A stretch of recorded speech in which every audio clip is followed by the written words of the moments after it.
Greetings, my friend.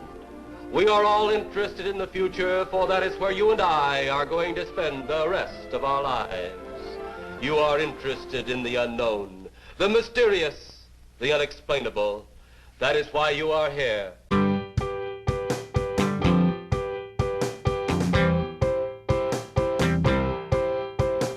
10 minutes left. Yeah, but there's still some time. It's not the final score.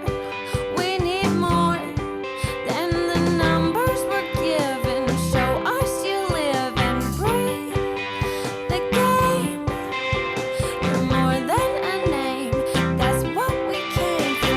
We can bring you more than the score.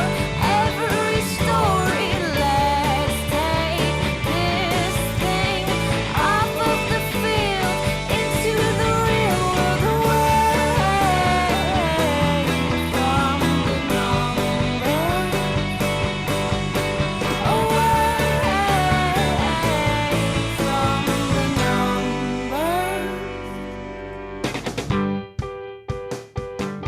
Hello and welcome to episode 443 of the AFTN podcast.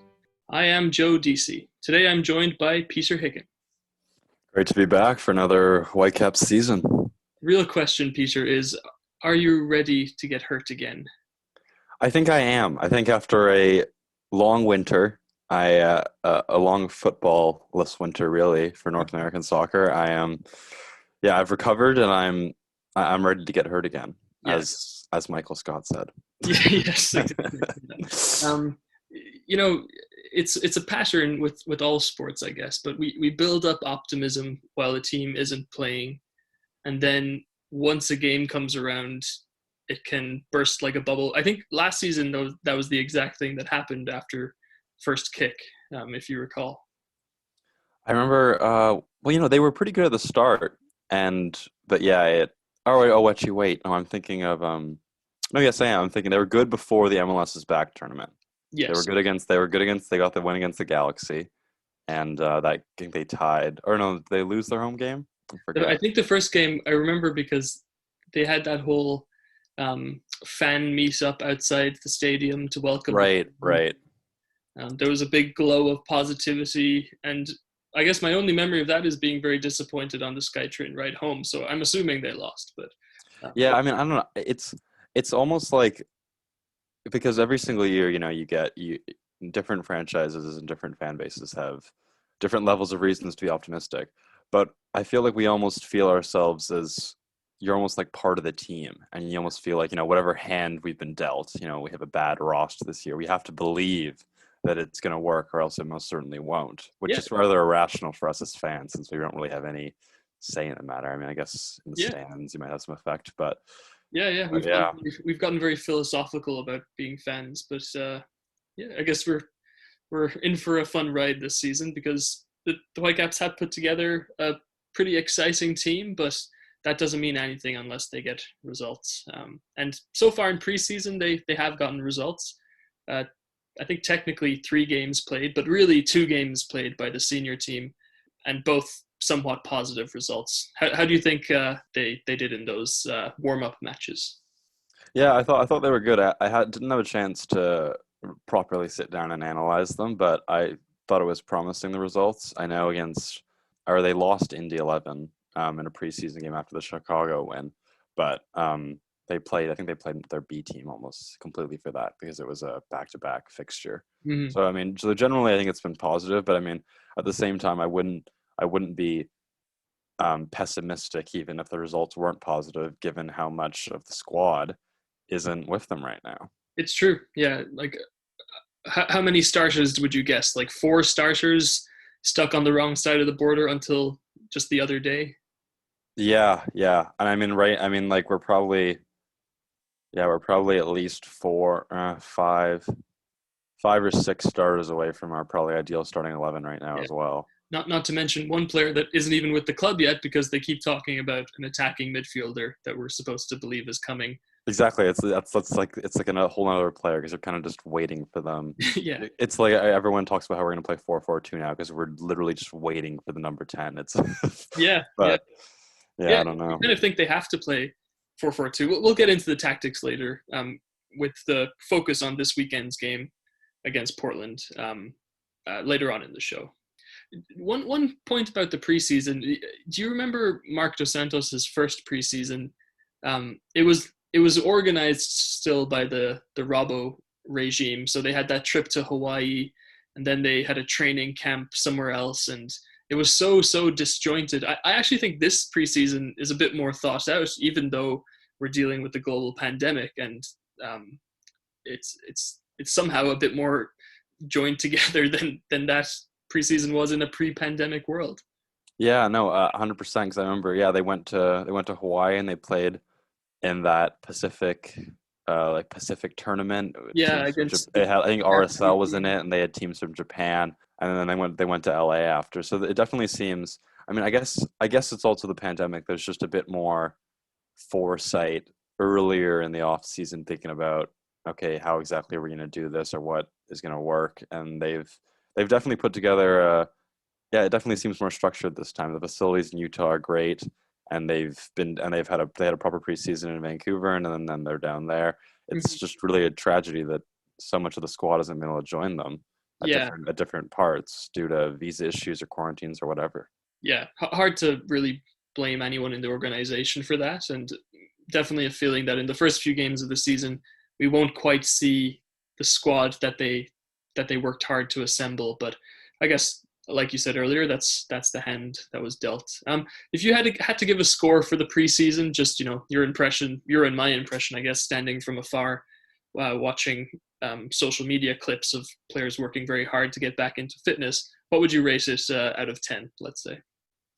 Yeah, I mean, I suppose you're asking yourself because I mean, objectively, the preseason could have been a lot better because they could have had more players. But I mean, it's really beyond their control, so you can't really mark against them for that. So I mean, I'd probably give them, 7.5, 7. I think it's been good.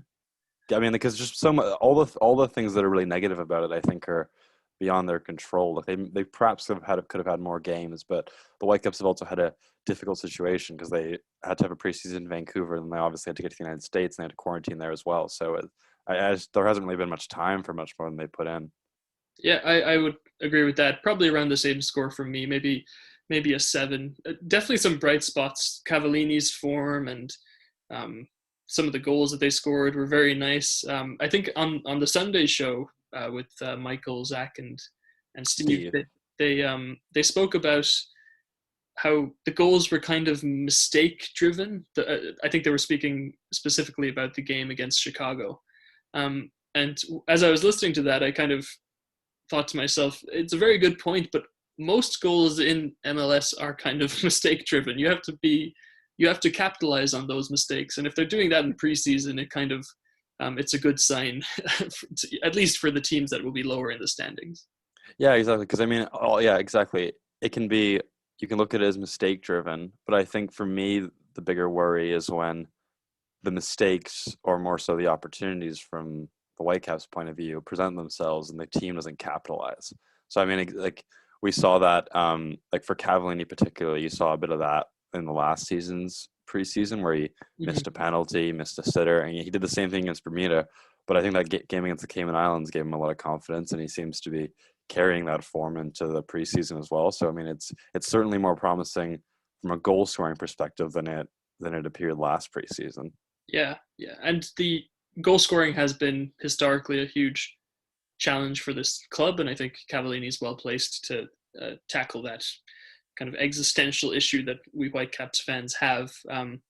Chance generation, I think, is the issue lurking around the corner. If we don't get that number 10, we're going to have to look internally to the squad for generating quality chances against quality opposition. I think the signings that the Whitecaps have made on the wings are solid, like the fullbacks and Cicero on the wing as well. Like I think that will generate opportunities, but sometimes you need that player that can unpick a lock with a key pass, and I don't think we quite have that yet. Yeah, well, I mean, it's certainly. I looked at highlights of Kyle Alexander when they signed him, and he looks really promising to me. I think he can. I think he looks as close to, a proper number 8 slash, or yeah, more of a number 8 that we've since Pedro Morales left. But at the same time, I mean, exactly, you can't depend entirely. We're also not going to have him for a few games too. He's still in his quarantine, so I mean, it's promising, but definitely at the start of the season, we're going to be lacking in chance creation, most likely. Yeah, I just hope it's not going to be long ball city again. Yeah, I don't know. I mean, that's the thing, because DeSantos, often when we kind of we haven't really had the players. He hasn't pushed for he hasn't kind of been, okay, give it to them, and regardless of what we've got here, just press them and all the rest of it. It's kind of been more of a sit back and bunker, or a regression to the Robbo tactics of the later years. Yeah, tough to watch sometimes, but yeah, let's give them a chance to play a competitive game before we label them anything, I suppose. Exactly. Yeah. So let's have a quick chat about Portland, who have already been playing competitive games in the CONCACAF Champions League. They had a 2-2 draw with Marathon, the Honduran team, and then a 5-0 win. Really scary 5-0 win from the Whitecaps' perspective. Obviously, Peter, those 2 games are going to benefit them in terms of match readiness when it comes to the weekend. Yeah, absolutely. I didn't get a chance to watch the 2-2 draw, but I did get a chance to watch the highlights from the 5-0 smashing of Marathon in Portland. And yeah, the Portland, I mean, I don't know enough about Honduran soccer to know anything other than the fact that Marathon are historically a good team and they're in mid-season form. But I mean, Portland looked really good. I mean, all the MLS teams actually have in CCL right now. They all are in terrific form. Yeah, they look very solid. If you were a player who didn't like to run, would you join a team called Marathon? Probably not. Okay. Yeah. That was my instinct. I wonder what the reasoning is for that name. Because I mean, yeah, I can't. Perhaps in Spanish it means something different. But good question. Well, I think Marathon originally is a place in Greece. There was a battle of Marathon, and there's a story behind that. But that's where the name Marathon comes from. So maybe it's something to do with that. I don't know. It's also just a cool name, I guess, at the end of the day. Yeah. So Portland, will probably be more ready than the Whitecaps. Their core is still very much intact, I think. I had a quick look at their signings. They signed a couple of fullbacks and a midfielder or two, but maybe I missed a big announcement because I was detoxing from MLS, but I didn't really see anything game-changing in terms of their transfers, unless you know any differently, Peter. No, I mean, they signed, well, with the departure of Valentin to Houston in 2020 and Villafania to the Galaxy this offseason. They needed to reinforce at left back, and they also the loan from, I think it was San Lorenzo or maybe it was River Plate, on Jorge Moreira, who was their right back last year. So they basically had to start from scratch at fullback. But they signed Claudio Bravo, who's 23, Argentinian, and they also signed Van Rankin from Chivas Guadalajara. He was on loan at Pumas last season. 27-year-old Mexican fullback. But both of them, I have to emphasize, are very good players. Like they're not.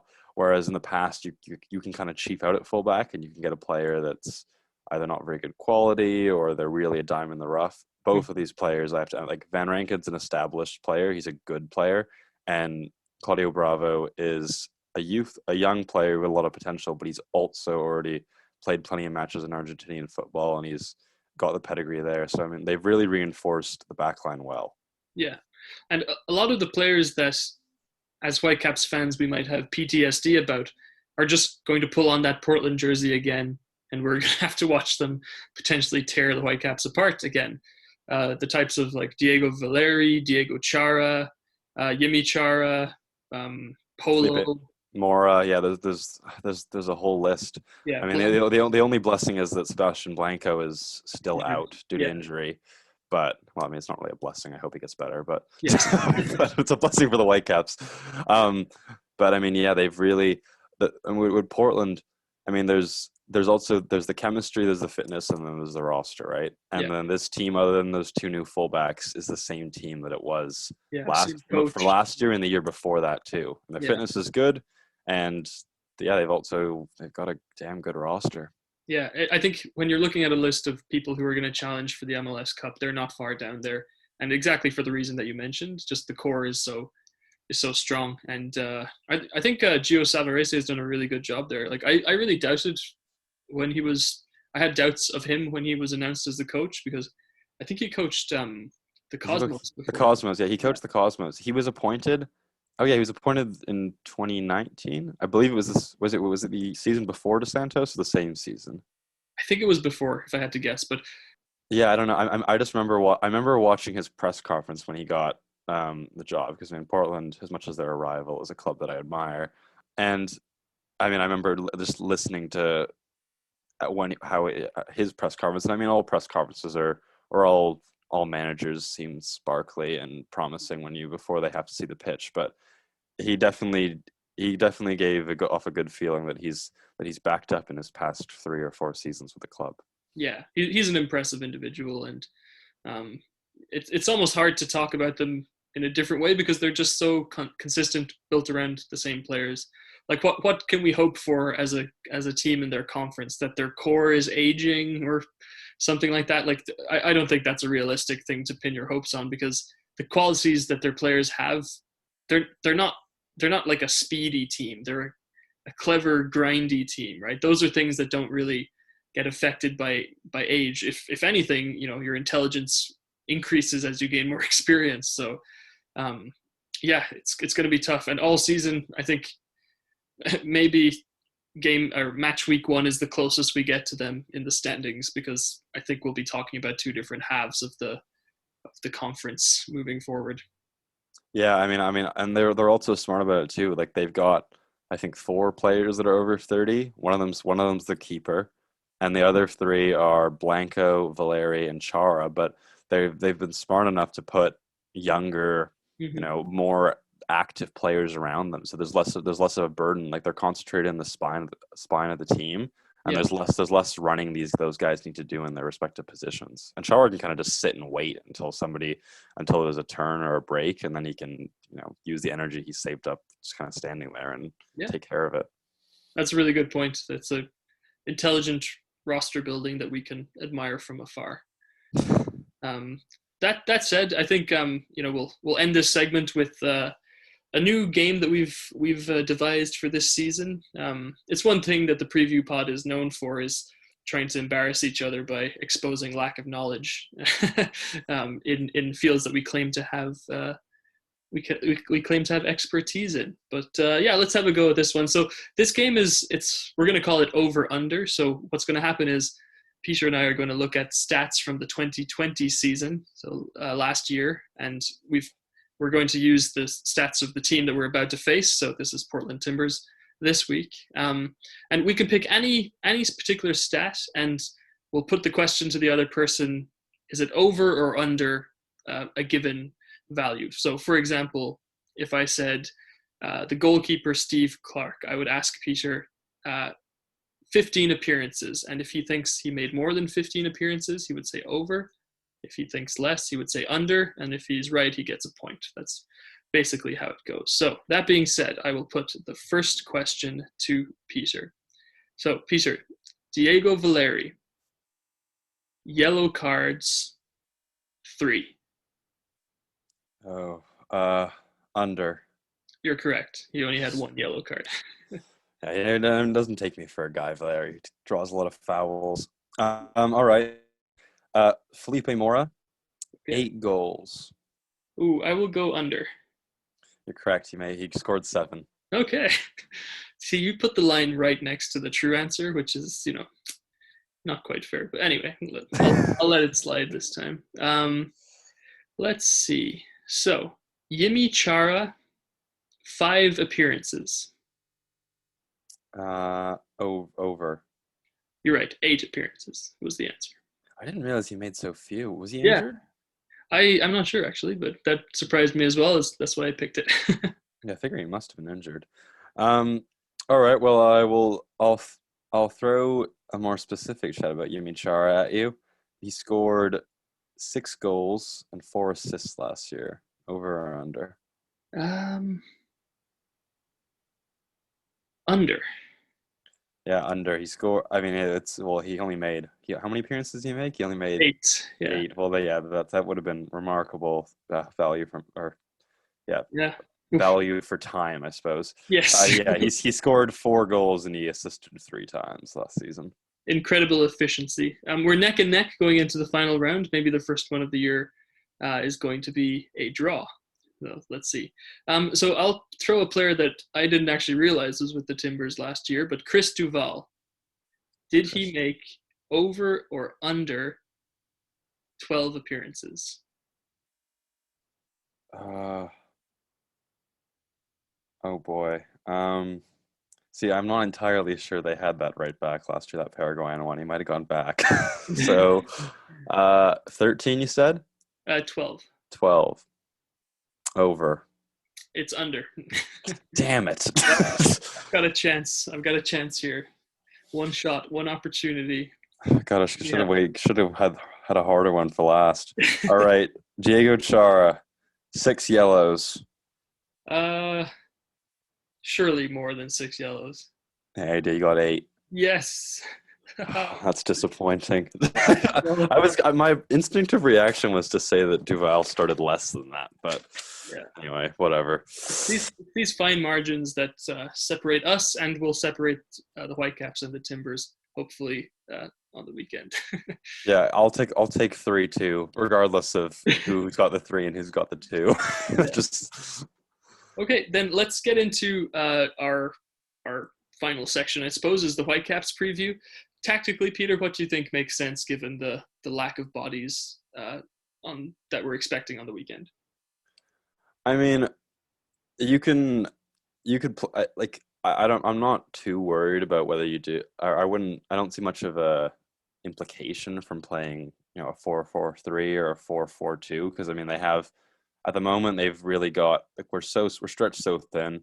It's really three or actually I forget, is a Wusu healthy? Maybe he's not. He had an injury in the last preseason game, but he's out. Yeah, he must be out then. Yeah, so then that's my point. You've got about 3 midfielders you could start. You could put Bear and Cavallini up top or something, and then do something different. But I mean, they're probably gonna, regardless, they're probably gonna have to sit back a lot. It's probably gonna be pretty compact. Yeah, I think 2 banks of 4 will make a lot of sense. With the 2 up front, Cavallini for sure. But I'm worried that if you put Bear up there, first of all, Bear hasn't been playing very well, and he's also kind of the same.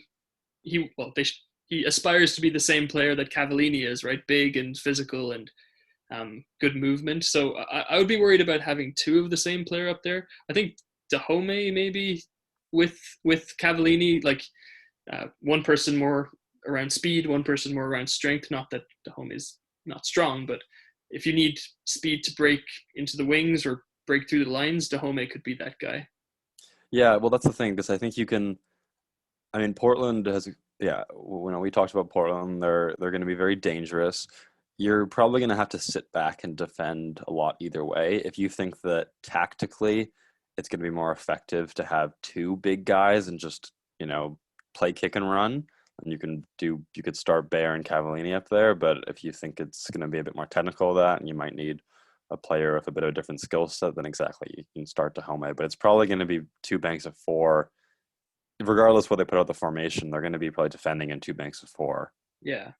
You could do an interesting thing with the forwards. So Dahomey, for example, who could do a bit more running, if you, out of possession, asked him to drop back, so it's like a 4-4-1-1, and then kind of not mark Diego Chara, but get into the sphere of influence of Diego Chara. Does that make sense? Yeah, I see what you mean. And you kind of use Dahomey to kind of create space for Portland's 2 defending midfielders, and then try and penetrate through there.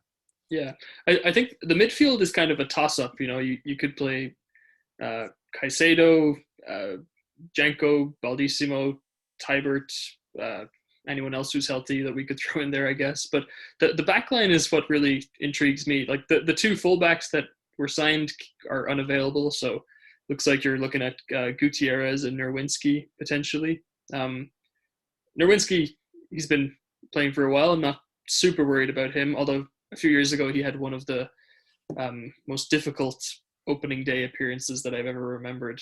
I think that was against Portland too, actually. Gutierrez on the other side, are you a little bit worried about his experience level, or? I'm not too worried about Gutierrez, to be honest. I think, I mean, as much as I love the idea of having Adnan and Gasper just kind of bombing up overlapping and just bombing up the flanks, I think Gutierrez provides a very, like, if we're gonna, with Gutierrez and Nerwinski, those are the two guys we have right now. They're both very defensive, but I'm not too worried about. I think Gutierrez will actually complement the team going forward as more of a calmer defensive presence. Yeah, and he looks good. He looks good against the Cayman Islands too. I mean, that's barely anything, but I think he proved himself to be. He's not a worry in my mind when he starts a game. Like, there's other players I'm more worried about having issues than Gutierrez, at least from last season. Yeah, I'm just worried that like Valeri will drift out to that wing and Gutierrez will have to push up or something. But it's almost impossible to plan against that. You'd want one of your defensive midfielders maybe to stop the ball getting to Valeri at that point. It's kind of a tricky thing, and you would expect that Caps would need to adapt to whatever Valeri and co decide to put their point of attack. Yeah, no, exactly. The only other, there's not. I mean, for the players we have available right now, I guess the starting 11 you'd think kind of makes sense for itself, but the only other players I can really see outside of it, is really Metcalf and Ricketts. Because Metcalf was very good for the U20s. I don't know if you had a chance to watch that in the Olympic qualifying, or the U23s. Yeah. But yeah, Metcalf is very good. And then I suppose there's Ricketts as well, but they'll probably, I mean, it's really, you have to take out Tybert. I think it's the only player you'd probably remove from the equation right now. And you'd want to keep a player like Tybert in. Exactly. Given how many attackers Portland's got, you're probably going to want to keep him because he can just, he's all work rate, right? So exactly, if it's getting kind of chaotic, Tybert can just be hustling all over the place, kind of trying to press them. Do you watch, did you see that video of Mark DeSantos mic'd up during some training sessions that the Whitecaps put out recently? Oh, no, I didn't. I saw one. I saw they mic'd up a bunch of players and MLS preseasons all over the country, and that was entertaining. But I didn't get to see DeSantos' one. No, the DeSantos one. There was one thing that I took away from it. Obviously, we know he's a manager that likes to ask his team to press, but I think the camera was showing Dos Santos, so I'm not sure exactly what was happening to the players, but I think he was speaking to Russell Tybert, and he was asking him to go forward, like some kind of a passing pattern would trigger a movement for Tybert to go forward, which makes me think he's probably going to play on the left, if that's what they were working on and that's what they were planning for. But Tybert going forward, like the last time I can remember Tybert going forward consistently was that time he got 2 goals against the Galaxy all those years ago. It's just not something we've come to expect from his body of work in MLS. Yeah, I mean, that's the thing though. Tybert's been in this club for so long, and I mean, I'm too young to remember exactly how he played back when he was a winger. Mm-hmm. But I mean, he played back in 2011, and I don't know if just that season and the season after that, I don't know when he switched kind of to defensive mid. But from what I remember, he was quite dangerous in that position, or he was definitely an asset there. So I mean, hopefully DeSantis can get more out of him, because we've kind of just thought of him as a purely defensive player for the past 5 years. Yeah, think Jadon Sancho on skates. That's kind of what it was like back then. Yeah, but anyway, so we know it's going to be a bit of a mishmash of people we know will start most games, and some players that will or that are only starting because the person who should be starting isn't able to make this game, I guess. There's an AFTN watch-along party, so if people are looking for something to do during the game, make sure to tune into that. So we're going to try a new feature this year. We haven't come up with a name yet. I was thinking maybe Beauty and the Beast, because I'm joined by my beautiful wife, Caroline. Caroline, say hi to everybody. Okay, it's not going to be called Beauty and the Beast. Yeah, there's a long season ahead. We can open it up to the listeners for suggestion. What we thought we'd do is, Caroline, you're an expert in many things. History, you're very good at renovations, and many other things. One thing you're not an expert at is Major League Soccer and the Whitecaps. Is that fair? Yes, or any sport for that matter. Okay. Yeah. You play ultimate frisbee, but yeah. Okay, so we've established that you're not an expert in the Whitecaps. You've been to a few Whitecaps games before, though, right? One.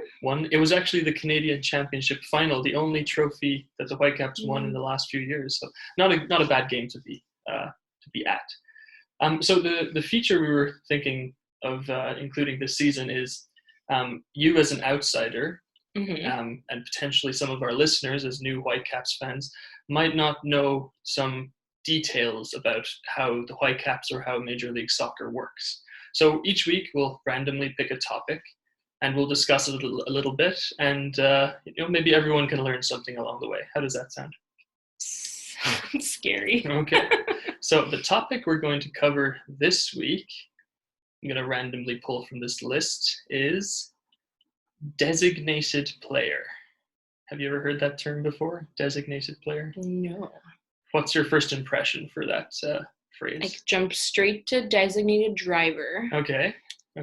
So the one player on the team, yes. We should say Caroline is 7 months pregnant at this point. But designated player. Yeah, so it's not the player that can't drink and has to drive the team bus home. That's not it. Designated. Is it maybe the person that's supposed to take a penalty shot? He's designated to take the shot. A penalty? That's a very good stab at, because teams do have designated penalty takers. Okay, but this is an actual different thing. This is a rule, or like a roster rule. How many tries do I get to? We can move on to this? We can move on to the content, and at the end, I want you to tell me whether you think it's a good thing or not. Maybe. Okay. So a designated player, there's the designated player rule. It's part of Major League Soccer that Major League Soccer has a salary cap. I think teams can't spend more than $4 million a year on player salaries, right? That's their salary cap, which isn't a lot. Like Messi would make more than that in a month, and a whole team has to make $4 million in a year in Major League Soccer. So it's not great, and it would be hard to attract big players. So the designated player rule, it's actually nicknamed the David Beckham rule. So right before David Beckham came to Major League Soccer, they made this rule just so that they could pay him and not have him be the only player on the team, because all the money would go to him. So they're players that don't count towards the salary cap. So it's just like a favored player. Pretty much. Yeah. Salary-wise. Yeah, and every team gets 3 is the rule. Okay, and that's just an MLS? Good question. Yeah, I think it pretty much is just an MLS. Okay. So like you would have 3 players on a team that get paid way more than everybody else. And teams don't have to use all 3. Sometimes... Like Zlatan. Probably for is sure, one of them. For sure. Who else do you think would have been a designated player? A man close to my heart. Rooney, of course. He was definitely a designated player. And there's a ton of other weird anyone rules. who's too good to play for them, but too old to play for anyone else. You don't have to feel bad saying that Okay. in front of the Whitecaps fans, because we all know it's very, very true.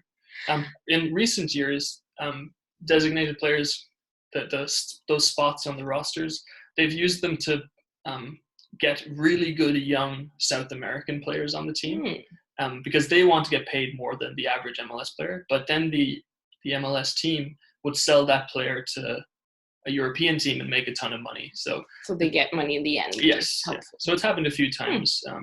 Some players that play in the Premier League ended up in the Premier League that way. So that's the designated player rule. I don't think it's a bad idea. I think it's very badly named. yeah, it wouldn't be the first thing that was badly It's not named. very well named. I think we're going to touch on a lot of things that are poorly named if this feature does continue. Yeah. So thumbs up or thumbs down for the designated player rule? Yeah, thumbs up. Okay. Is that for the concept or? For the concept. Okay, The name's a little dumb, I'm not going to lie. So that's this week's feature. The working title is Busey and the Beast. He did not run that by me first. Yeah. Well, that's how a successful marriage works, right? Is you don't run ideas by each other. Ask for forgiveness instead of asking for permission. permission. All right. Well, thanks, Caroline, and hopefully we'll speak to you again next week. I'm always around. Peter, we'll close with some predictions for the game. I think you said earlier you would take a 3-2 defeat, but what do you think will actually happen? Well, in terms of the same prediction styles we did last year? I think we'll just go scoreline for now because this year we have okay. cast. Yeah, let's see. I mean, I'm very hopeful for the game. I'm going to tune in, excited for what the season has to bring, but given how much comparatively, given how much better fitness and form Portland's in, I don't really see a victory for the Whitecaps in this one. I am going to say optimistically 2-0. Okay. You know it's bad when that's optimistic. Maybe they'll prove me wrong. I would be delighted if they did. I think the Caps are going to play incredibly, like better than we expect. We're going to be extremely surprised by the quality of the Whitecaps play that we're going to see, and they're going to give Portland a really tough game. Portland won't know what hit them, and the score will be 1-1. 1-1, okay. Yeah. Well, I guess we'll see this Saturday? I believe it's Sunday. Sunday, okay. Well, it's this Sunday then. Although in a pandemic, who knows what day of the week it is anyway. Yeah, I've lost track at this point anyway. Every day is the same. Yeah. Thankfully, the Whitecaps are here to bring some structure to our lives, I guess, if not on the field. So, Peter, where can people find you online? You can find me online at Peter Hickens on Twitter. And you can find me at Joe DC Van on Twitter as well. Thank you very much for listening to this week's AFTN podcast. There'll be more shows throughout the week as we build up to the first game of the season. And I hope everyone can enjoy the game. One day I shall come back. Yes, I shall come back. Until then, there must be no regrets, no tears, no anxieties. Just go forward in all your beliefs and prove to me that I am not mistaken in mine.